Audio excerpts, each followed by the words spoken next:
Rick meets King Ezekiel. Father Gabriel goes on a walkabout.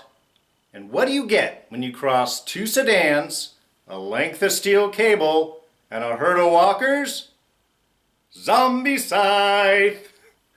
It's the mid-season premiere of The Walking Dead, Season 7, Episode 9, Rock in the Road.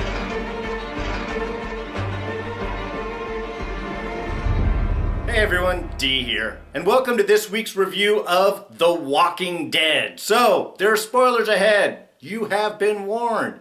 Alright, so we are back. We had a nice little break over the winter there, but now we are back for the second half of Season 7.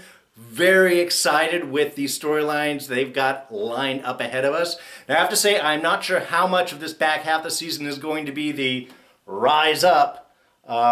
If that's how we're going to be spending the time, really just setting all of the pieces together, and then move into next season, we do the all-out war against the Saviors, or if they're going to start that up kind of a little bit earlier in the midst of this season, have to sort of wait and see. Through their adventures this week in trying to recruit Rick and company, not quite as successful as they had wanted, but they got to meet some new people, got some new ideas, and that's always positive. Plus, at the end, they got to take out some walkers and get some explosives. So that's sort of a win, isn't it? All right, so let's start things off. And I'm going to start things off actually with the opening scene with Father Gabriel up on watch. And I have to say, the first thing I thought of, he's standing there, because he's not really seeming to pay too much attention. We know he's being spied on by the man in the boots. And this is happening immediately after the end of last season. So we've got no time break here. But as he is standing there, I have to say, the only thing that came through my mind was, man, one sniper shot and he is out. If there was anyone coming up, it would just be, boom, shot to Father Gabriel, just exposed, just really standing up there like, hey, I'm right here.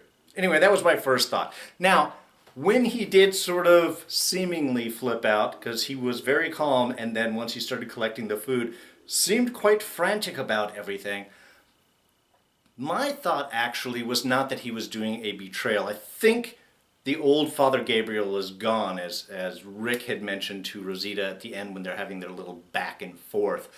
I think that old Father Gabriel is gone. My initial thought was, oh my God, did someone finally get smart and start hiding stuff? Now, of course, the Saviors have already gone through there and they already know everything that they have. There's not a big benefit to that. But I was just thinking, hey, are they going to start, is he going away to start to hide things away? Obviously he had a different plan, which we don't find out more about until the end of the episode. But I have to say, my initial thought was definitely supportive of Father Gabriel. It did not seem like he was trying to cut and run, as Rosita was fearing. He did have a plan. Now, I thought it was to hide stuff. Apparently he is reconnecting with the people back on the boat, but we'll talk about that before we get to the end of this review. Now, of course, main story-wise, this is Rick going around meeting, trying to create the army to go against the Savior. So we're starting with stage 1. First place, he's already at Hillside, so let's have a little talk with Gregory. Yeah, I think we could all pretty much have guessed where that was going to go. Gregory, still a dick. Good to know. At least consistency is right there. But the impact that Sasha and Maggie have had with the hilltop community has not gone unnoticed. So it was nice as they left that you did have people stepping up and saying, hey, did you want to fight? Did you want to train? We owe you our lives. We know what you did. As Jesus said to Gregory, not very inspiring, hiding up in his room when the walkers attacked. So it's good that the hillside community is backing them up. So, of course, that gets Jesus to bring Rick and company to the kingdom. And that was a nice introduction. Of course, the reaction to the king statement, all very funny. But I think it was a great introduction from their end to see the kingdom. Because not only is the sprawling community, not only do they have food, but they are training their people. There are regular drills. You have the groups that are running around running. You have the kids that are learning archery. Even Jesus says later on to Rick, no, they know how to fight. fighting is ingrained with them. It is a regular part of their training and their everyday life. So this is a great community for Rick and company to hook up with. And it was really nice for them to kind of get that. It wasn't just the walking. When we first saw sort of with Carol and Morgan when they first showed up, it seemed a little bit more peaceful. It's definitely feeling a bit more militant now. There's more, again, just training. Not craziness, but just you could see is regular training of the people in the kingdom. And they got to meet, well, they got to see Morgan back, and that was good, waiting for that. And we get Morgan caught up with everything that had happened, because, of course, Morgan and Carol still haven't heard what happened to Glenn and Abraham. So this was the first chance that they could get to hear that. Carol will learn about this later on, I am not surprised. And then the presentation of the idea to Ezekiel. And there was a lot of nice kind of story. I mean, we had Rick telling the nice story about the rock and the road, obviously the theme of this episode. But even Benjamin, young Benjamin, who was wandering through the woods and then running into Carol and then running back and talking with Ezekiel afterwards, I think that was a really nice dichotomy there with that character, because as we have known him, he is young. He is trying to learn. You know, he is now with Morgan learning the stick work. And definitely the scene with Carol is showing a lot of his greenness. He's trying to push himself. He's trying to be more than he is, which is good, but still very green, certainly up against the brilliant veteran that Carol is. But he's also very wise, and I like that scene afterwards with Ezekiel, where he does, you know, present the idea of, no, we should be backing Rick, and does it in a very wise, very thoughtful manner. So it's nice to see that even these types of characters that are inexperienced with combat and being by themselves are not dumb. And I think the observation that he'd made to Ezekiel is, you saw it in their eyes. They're going to do this with or without us. I think was very telling of seeing the seriousness. And of course, Richard, very excited. I love Jesus' intro there when he's like, Richard, I never see you smile. I think I'll see you smile today. We didn't actually, I don't think we did ever see Richard smile. I was kind of expecting at least a call out on that at some point over the events. But unfortunately, Ezekiel does turn them down. One, we need drama. We need to kind of stretch this out. And I thought it would have been wiser, at least for Rick, to sort of leave at that moment of, hey, maybe we can discuss this lever, not necessarily trying to close the door. Very nice that he allows Daryl to say, because the Saviors don't go inside of the kingdom, and he certainly can't go back to Alexandria. Plus, this does give a moment for him to run into Carol, so we gotta like that. And out of that, are we gonna get a little love triangle going on between Carol, Ezekiel, and Daryl? Possibly. But that sort of wraps things up, and I just like that discussion that everyone is having at the end, even between Richard and Rick there, is everybody knows their peace with the Savior is only temporary. Gregory's a coward, so he's, you know, you can't even count on anything that he is saying. But the people in Hillside recognize it. Richard certainly does. He was trying to get Carol and Morgan to back him on setting something up the first half of the season. So he's definitely there, and I think that is nice. As now, we're getting all of these disparate elements positioned so that they need, we'll be training some people over at Hillside, and we'll be setting some things up over at the Kingdom, and then anything else that Rick and company can come up with. Maybe at the end of the episode they run into something possible. Is just going to set things up. So we're probably going to have at least, I don't know, few episodes are just going to be in setup before there's any chance of them moving on and going right after the Saviors. Then there is the end. Well, the almost end, the whole freeway bit, which was fun. That was great. The whole Walker thing and that's all lovely. But I'm a little curious about this setup, because did they not go back the way they came? Are they going like a whole new way? Because one, they didn't see these cars set up before, so that seemed like something new. Two, that did seem to be like Savior HQ they were looking at the distance. One, nobody seemed to react to that. Like, oh my God, this is where he is? Okay, we need to make a note, we need to plan. It was just like, hey, is that their HQ over there? Yeah. Okay. I mean, there wasn't there wasn't the kind of response to seeing that. So they're going a whole new way. They're going by the Saviors. Jesus knows where it is, so why they're trying to go that close to them when they're kind of on the runish, I don't know. Like I said, that seemed kind of off. And it did take me a little bit to figure out all the positioning that they were doing from the moving the car. The cars was like at the on-ramp or a connecting ramp on them that they moved, and then they had to go back because then the stuff was up over here, and that's why they had to do the whole back and forth. It was a little confusing, I have to say. But let's look at the high points that we got going on here. Boom booms, we got some explosives, we got some dynamite, they got some RPGs. I guess the Saviors just laid everything out there for the herd. But kind of like a Bond villain, they just set it up and just left it to go. Nobody keeping an eye on it. I guess they're just looking for the explosion maybe to go off and say, hey, it worked.